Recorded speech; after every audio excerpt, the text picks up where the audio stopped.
Hello, good evening बच्चों। एनएएस 2021 की तैयारी हेतु अभ्यास प्रश्नों के सेट में आज अपने कक्षा 10 की विषय विज्ञान के प्रश्न जो सेट नंबर 1 है उसके 30 प्रश्न हल करेंगे। इसका पहला प्रश्न अपने को ये एक अभिक्रिया दे रखी है और अभिक्रिया पूर्ण होने के बाद अपने से इनमें से पूछ रहे हैं कि संयोजन अभिक्रिया है या फिर द्विविस्थापन है या वियोजन अभिक्रिया है या फिर विस्थापन अभिक्रिया।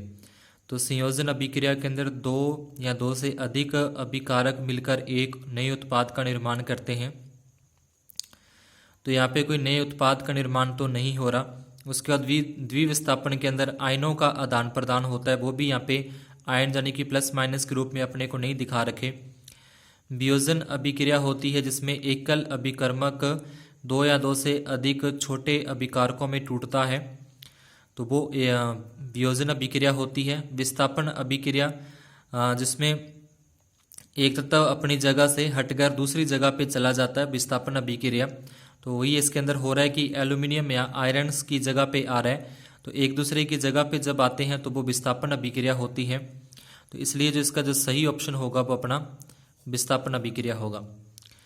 दूसरा है चिप्स बनाने वाले चिप्स के पैकेट में ऑक्सीजन गैस हटाकर नाइट्रोजन गैस भरते हैं, जिससे निम्न में से कौन सी अभिक्रिया नहीं हो सकती। तो ऑक्सीजन के साथ जो अभिक्रिया होती है वो उपचयन की अभिक्रिया होती है, यानी कि ऑक्सीजन का जब जुड़ता है, ऑक्सीजन किसी साथ जुड़ता है या अभिक्रिया करता है उपचयन, और अपचयन जो हाइड्रोजन किसी के साथ अभिक्रिया करता है, हाइड्रोजन का जुड़ना जो होता है वो अपचयन होगा। संक्षारण होता है जंग लगना, और रेडॉक्स जिसमें अपचयन और उपचयन दोनों होते हैं वो रेडॉक्स होता है। उसके बाद तीसरा प्रश्न है लिचेन पौधे से प्राप्त लिटमस सूचक का रंग। तो लिटमस सूचक का जो रंग है वो बैंगनी रंग होगा। लिटमस सूचक का जो रंग है वो बैंगनी रंग का होता है। लिटमस जो विलयन होता है वो भी बैंगनी रंग का होता है। चूना पत्थर है। चूना पत्थर, चौक, खड़िया एवं संगमरमर किस यौगिक के उदाहरण है। तो ये सारे के सारे कैल्शियम कार्बोनेट के उदाहरण हैं। चूना पत्थर का सूत्र भी पूछे तो कैल्शियम कार्बोनेट है, चौक का सूत्र भी कैल्शियम कार्बोनेट है, खड़िया का भी और संगमरमर का भी। अम्लीय वर्षा का जल नदी में प्रवाहित होने से जलीय जीवधारियों की उत्तरजीविता कैसी हो जाएगी, यानी कि उनकी जो जीवनी है, जो उनका जीवन जापन है वो कैसा हो जाएगा। तो अम्लीय वर्षा से उनका जो जीवन जापन है वो कठिन हो जाएगा। उसके बाद है रॉयल जल, एक्वा रेंजिया एवं सांद्र में सांद्र नाइट्रिक अम्ल और सांद्र हाइड्रोक्लोरिक अम्ल का सही अनुपात। नाइट्रिक अम्ल है NO3 और हाइड्रोक्लोरिक यानी कि HCl का जो अनुपात है वो क्या होगा। तो इसमें जो अनुपात होता है वो 1:3 होता है। एथेनॉल का आणविक सूत्र C2H5OH, इसमें कितने सहसंयोजक बंध होंगे। पहले तो देखना है कि सहसंयोजक बंध क्या होता है।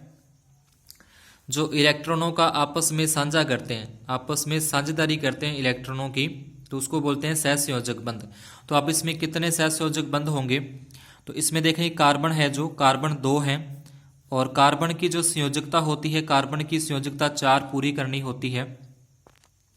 कार्बन की संयोजकता 4 पूरी करते हैं, तो एक तो यहाँ पे हाइड्रोजन आ जाएगा, फिर यहाँ पे हाइड्रोजन और फिर यहाँ पे हाइड्रोजन आ जाएगा। तो इस कार्बन की जो 4 संयोजकता है वो पूरी होती है। अब इस कार्बन की बात करें तो एक हाइड्रोजन यहाँ पे आएगा, एक हाइड्रोजन यहाँ पे आएगा, 5 हाइड्रोजन पूरे होते हैं, और जो OH समूह है वो यहाँ पे आ जाएगा।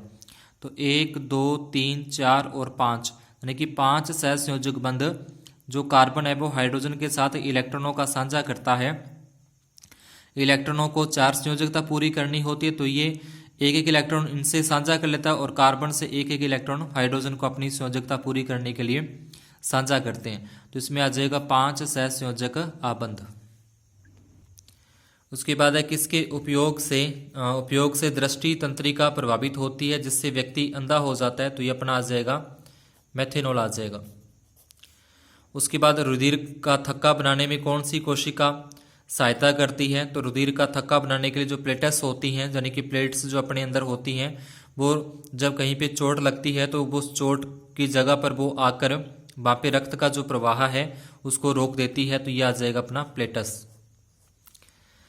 पत्तियों का मुरझाना निम्न में से किसके प्रभाव से होता है? पत्तियों का मुरझाना कह लें, या फिर जो पेड़ पौधों की जो गति होती है, गति का मंद पड़ जाना, गति का धीमा पड़ जाना पेड़ पौधों का, तो वो ये होता है एब्सिक अम्ल के कारण होता है। ऑक्सीन और जिबरेलिन जो होते हैं, ये दोनों जो होते हैं, इनके कारण तो पौधों के अंदर वृद्धि होती है, लेकिन एब्सिक अम्ल के कारण पौधों की जो वृद्धि है वो कम हो जाती है, मंद पड़ जाती है, या उनका पत्तियों का मुरझा जाती हैं। मानव मस्तिष्क का कौन सा भाग सबसे बड़ा भाग होता है?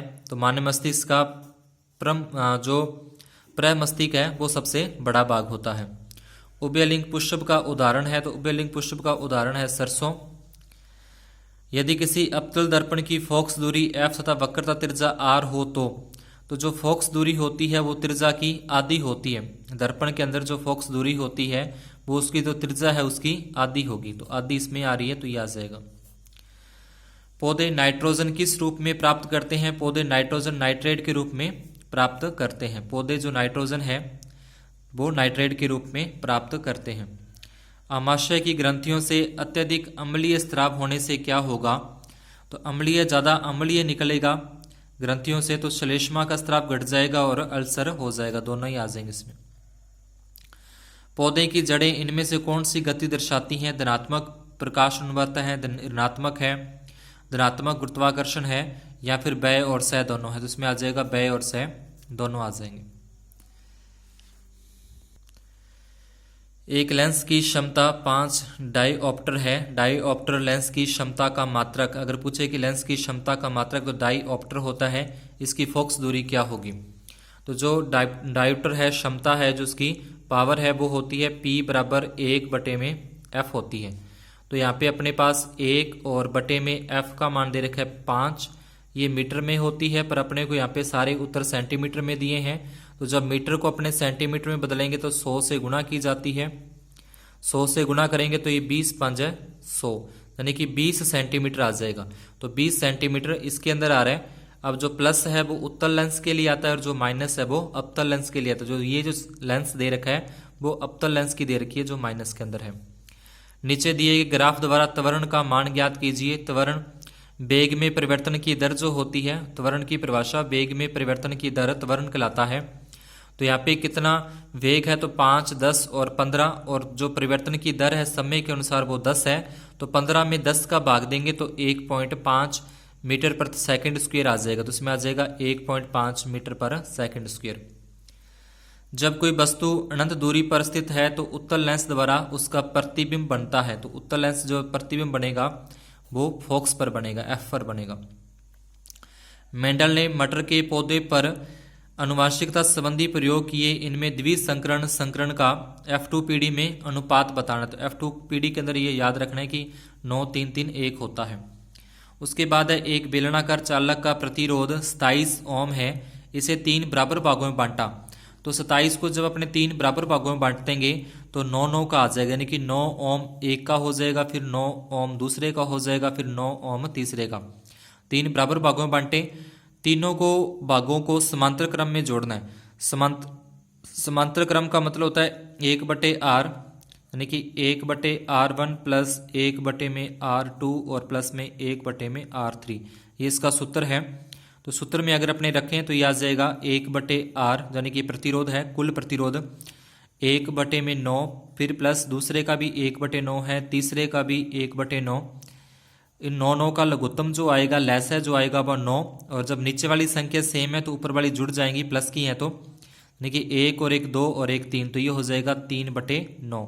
इसको अपने काटें, 3 एकम 3 और 3 3 9। अब ये 1/r है, इसको अपने सीधा करें, यानी कि r को ऊपर लेके जाए तो यहाँ से 3 भी ऊपर चला जाएगा। तो जो r का मान आएगा वो आ जाएगा 3 ओम, जो कि इसके अंदर आ रहा है। उसके बाद हीरे के चमकने का कारण है, तो प्रकाश का पूर्ण आंतरिक जो परावर्तन है वो इसमें हीरे के चमकने का कारण है। प्रकाश का परावर्तन का मतलब कि जो प्रकाश की किरण है एक तल से टकराकर वापस उसी माध्यम में लौट जाती है, प्रकाश का परावर्तन है।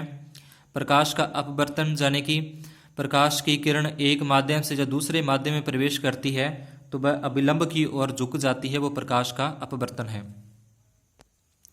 23वां है किसी गेंद को ऊंचाई से नीचे की ओर फेंका जाता है तो गेंद द्वारा 2 सेकंड में तय की गई दूरी 2 सेकंड में तय की गई दूरी इसकी 20 मीटर होगी। मानव नेत्र में प्रतिबिंब कहाँ बनता है? मानव नेत्र में प्रतिबिंब है वो रेटिना पर बनता है।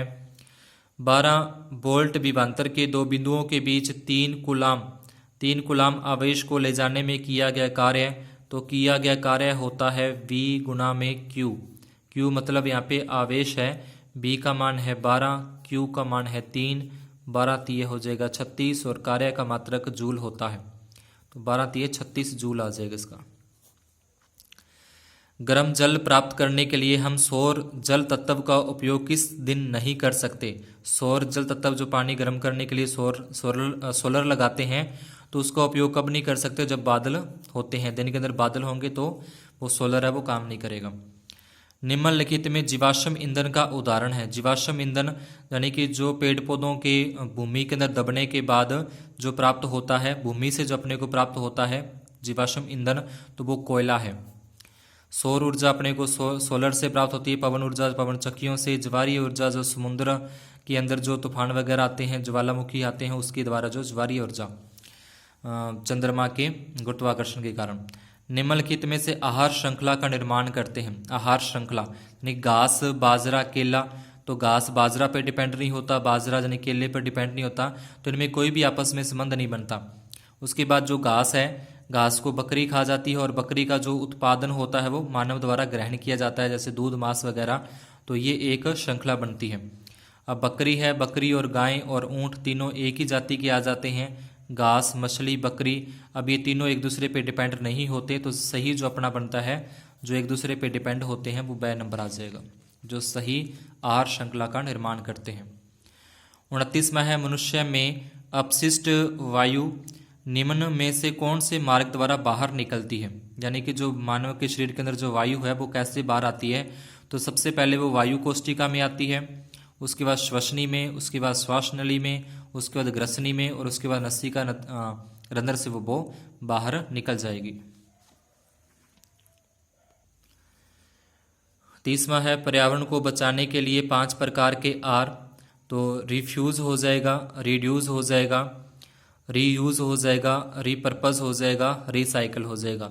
और रीवराइट मतलब कोई आते नहीं, यूज में नहीं आता। रीवराइट मतलब पुण्य लेखन, तो ये इसमें नहीं हो सकता। और उसके बाद रिमाइंडर का मतलब उसको पुण्य याद रखना, तो ऐसा भी नहीं होता, तो ये F और G नहीं होंगे, A, B, C, D और E, तो A, B, C, D इस 6 नंबर में आ जाएंगे। तो इस तरीके से ये अपने 30 प्रश्न है जो विज्ञान के NS एग्ज़ाम 2021 का जो सेट नंबर 1 अपने को अभ्यास करने के लिए दिया गया है, उसका ये पहला सेट है जिसमें 30 प्रश्न दे रखे हैं। आज की क्लास में इतना ही। शुभ दिन, शुभ रात्रि।